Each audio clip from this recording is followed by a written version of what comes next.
शराबी, जुआरी, कबाबी, जिनाकार, हर किस्म के गुनाहगार मौजूद हैं। लेकिन अल्लाह तबारक व तआला की रहमत तो देखो, ये कितनी बड़ी नेमत है। पूरा कुरान पढ़िए, हाफिज साहब हों तो यहां गौर करें, तकरीबन लगभग पूरे कुरान के अंदर तकरीबन 20 से ज्यादा 20 से ज्यादा बार अल्लाह रब्बुल आलमीन ने अपने गुनाहगार बंदों को या इबादी कहकर पुकारा है। अल्लाह की नेमत देखिए, गुनाह कर रहा है बंदा, अभी तक गुनाह पर मुसिर है। वो शराब पीकर भी आया है, जुआ खेल के भी आया है, माले हराम खा के भी आया है, जिना भी किया है।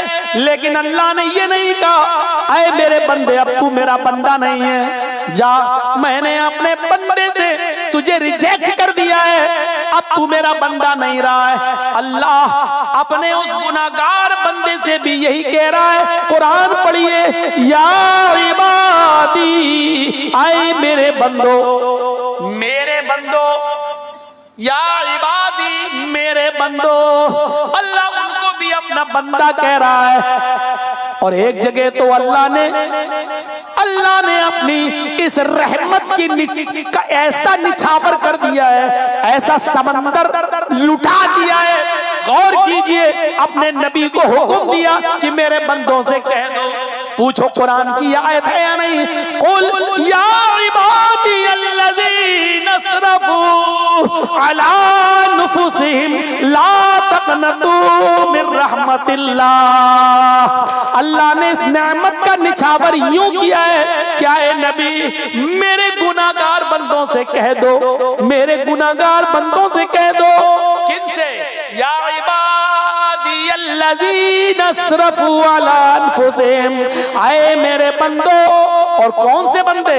आए मेरे वो बंदो अल्लज़ीना असरफू अला अनफुसिहिम, जिन्होंने अपने नफ्सों पर, अपनी जानों पर जुल्म किया है, जिन्होंने जमीन और आसमान भर कर गुनाह कर लिए, जिन्होंने गुनाहों का पहाड़ इकट्ठा कर लिया है।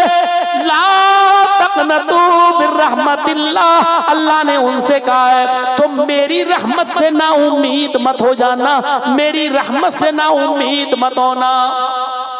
जमीन और आसमान भर के भी गुनाह कर लिए, अल्लाह कह रहा मेरी रहमत से ना उम्मीद मत हो जाना।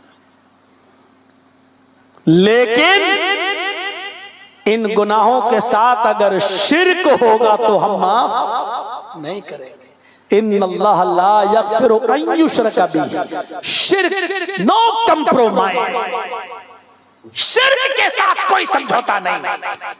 नमाजें छोड़ी होंगी मैं बख्श दूंगा, रोजे छोड़े होंगे उम्मीद है मैं माफ कर सकता हूँ, जुआ खेला होगा माफ कर सकता हूँ, शराब पी होगी माफी की उम्मीद लगा लेना मुझसे, जिना किया होगा उसकी भी माफी मैं दे सकता हूँ, लेकिन शिर्क के साथ आओगे नो कंप्रोमाइज, मैं ये माफ नहीं करूंगा। शिर्क नहीं माफ है।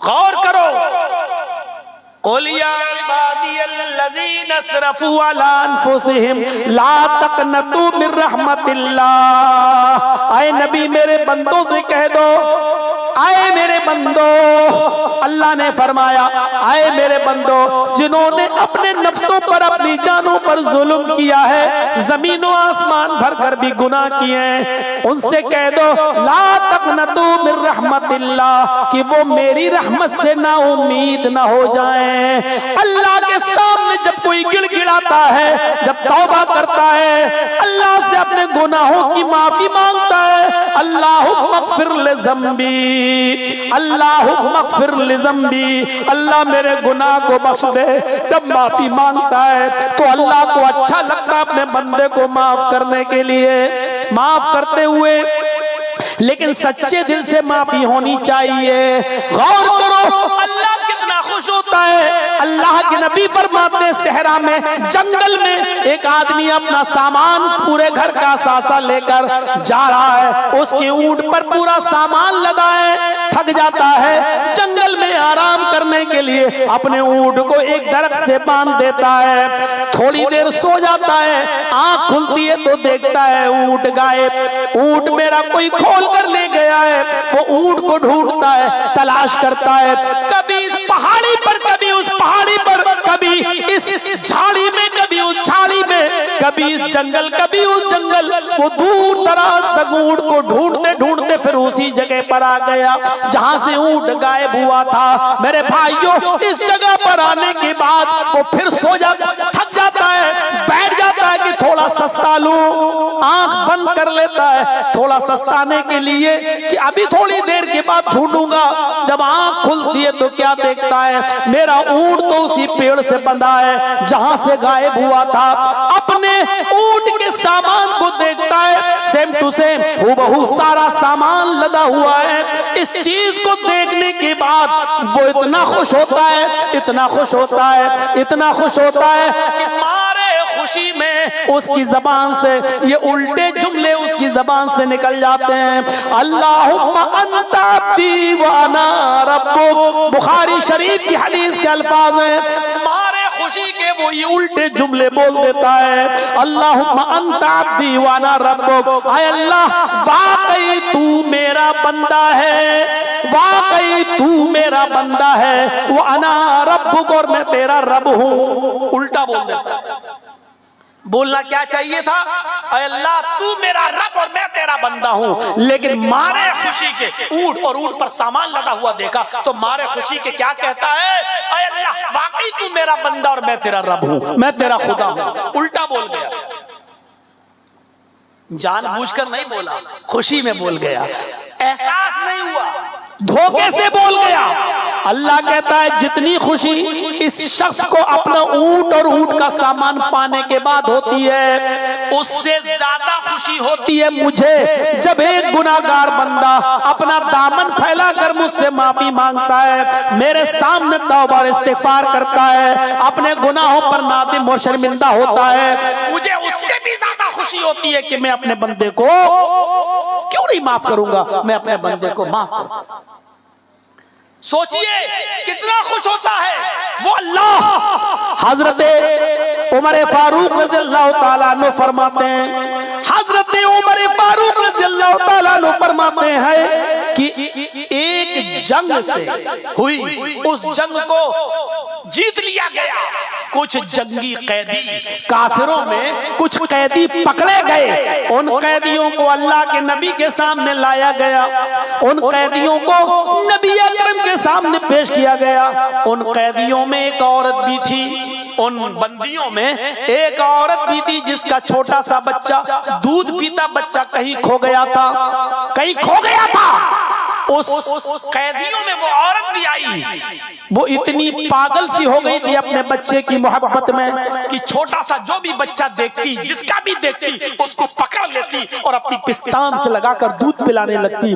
अल्लाह के नबी ने पूछा क्या हुआ, बताया गया है कि इस औरत का बच्चा कहीं खो गया है। अल्लाह के नबी ने उस औरत की मोहब्बत देखी कि वो जिस बच्चे को देखती उसको पकड़ लेती और उसको अपनी पिस्तान से लगा लेती, दूध पिलाने लगती। आपने फरमाया, ऐ सहाबियों, अगर इस औरत का बच्चा मिल जाए तो ये औरत कितनी खुश होगी। फरमाया बहुत। क्या ये अपना बच्चा पाने के बाद इस औरत से कहो कि अपने बच्चे को आग में डाल दे, तो क्या ये औरत अपने बच्चे को आग में डाल देगी। फरमाया अल्लाह के नबी, कैसे मुमकिन है ये औरत अपने बच्चे को आग में डाल दे।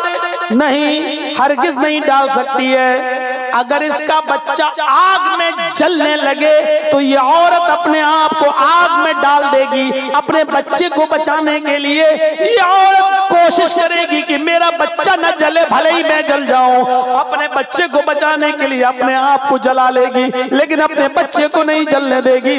जब ये अपने बच्चे को जलने नहीं दे सकती है तो आग में अपने हाथों से कैसे डालेगी। फरमाया जितनी मोहब्बत ये मां अपने बच्चे से कर रही है कि किसी भी कीमत पर आग आग में डालना गवारा नहीं करती है, न करेगी। अल्लाह भी अपने इस बंदे से उससे ज्यादा मोहब्बत करता है। वो भी नहीं चाहता कि मैं अपने बंदे को जहन्नम की आग में डालूं। अल्लाह के नबी के अल्फाज ये हैं, अल्लाहु अरहमु बिइबादिही मिन हाज़िही बिवलदिहा। अल्लाह रब्बुल आलमीन इस माँ से जो अपने बच्चे से प्यार करती है, मोहब्बत कर रही है, इस माँ की ममता से भी कहीं गुना, कहीं ज्यादा अल्लाह अपने बंदे से मोहब्बत करता है। वो भी गवारा नहीं करता कि अपना मेरा बंदा कोई जहन्नम में जाए। ये अल्लाह का रहमो करम है, लेकिन बंदा गुनाह कर करके खुद जहन्नम में चला जाता है। तो इसमें मेरा क्या कसूर है? इसमें अल्लाह क्या कसूर है? मेरे भाइयों, जरा तसव्वुर करिए कि माँ की मोहब्बत से ज्यादा अल्लाह मोहब्बत करता है अपने गुनाहगार बंदे से। लेकिन बंदा तौबा ही ना करे, गिड़गिड़ाए नहीं, रोए नहीं और अपने गुनाह की माफी ना मांगे, तो इसमें अल्लाह कहता मेरा क्या कसूर है? बताइए। हमें नादिम होना चाहिए, हमें शर्मिंदा होना चाहिए, और तौबा भी ऐसी होनी चाहिए कि सुबह करे फिर शाम को जुर्म नहीं। अल्लाह फरमाता है कि मेरा बंदा जब दिन में शराब पीता है और रात में कहता अल्लाह मुझे माफ कर दे, अल्लाह फरिश्तों से कहता मिटा दो इसके गुनाह को। सुबह फिर शराब पीता है, शाम को घर आता कहता अल्लाह माफ कर दे, अल्लाह कहता फरिश्तों कोई बात नहीं, मिटा दो मेरे बंदे के गुनाह को। बंदा सुबह फिर शराब पीता है, रात में फिर आता है, तीसरी मर्तबा कहता अल्लाह मुझे माफ कर दे, मुझसे गलती हो गई। अल्लाह कहता फरिश्तों चलो छोड़ो, कोई बात नहीं, मैंने बंदे को माफ कर दिया, इसकी गलती को मिटा दो, इसकी खता को मिटा दो। फिर बंदा चौथे दिन सुबह शराब पीता है, शाम को फिर बिस्तर पे आता कहता अल्लाह मुझे माफ कर दे। अल्लाह कहता फरिश्तों अब इसके गुनाह को लिख लो, इसने मेरी रहमत का मजाक उड़ाया है, ये मेरी रहमत का नाजायज फायदा उठा रहा है, ये मुझे रहमान तो मान रहा है लेकिन कहार नहीं मान रहा है, जब्बार नहीं मान रहा है, ये मेरी रहमत की नाजायज उम्मीद लिए बैठा है। अब इसके गुनाह को लिखे रहना, जब तक ये सच्चे दिल से, सिद्क दिल से और आइंदा गुनाह न करने के अज़म के साथ जब तक तौबा नहीं करेगा, मैं इसकी गलती, इसके गुनाह को माफ नहीं करूंगा। अब इसके गुनाह को लिखे रहने दो, तो हम तौबा करें अल्लाह से, तो ऐसे करें कि वो आइंदा फिर वो गुनाह हम ना करें, ये अज़्म करें कि अब ये गलती, ये गुनाह हम नहीं करेंगे। अल्लाह की रहमत जिस तरीके से वसी है और नेमत है, उसी तरीके से मोहब्बत भी एक नेमत है। ये मोहब्बत, ये एक बाप को बेटे से मोहब्बत, एक बेटे को बाप से मोहब्बत, माँ को बेटी से मोहब्बत, भाई को बहन से मोहब्बत, शौहर को बीवी से मोहब्बत। ये दुनिया में जो मोहब्बत देख रहे हो ना, अल्लाह कहता है मैंने इसके 100 दर्जे बनाए हैं, दुनिया में एक दर्जा उतारा है बस। दुनिया में मैंने इसका एक दर्जा उतारा है, ये एक दर्जा देख रहे हो बस। मोहब्बत के 99 दर्जे मैंने अपने पास रखे, जो कयामत के दिन में अपने गुनाहगार बंदों पर निछावर करूंगा, जो अपने गुनाहगार बंदों के ऊपर लुटाऊंगा। आप मोहब्बत के ये दर्जात देखिए मेरे भाइयों। मोहब्बत, एक कुतिया को देखिए, एक मुर्गी को देखिए, एक बिल्ली को देखिए, एक बकरी को देखिए। ये क्या जानवर अपने बच्चों से मोहब्बत नहीं करते हैं?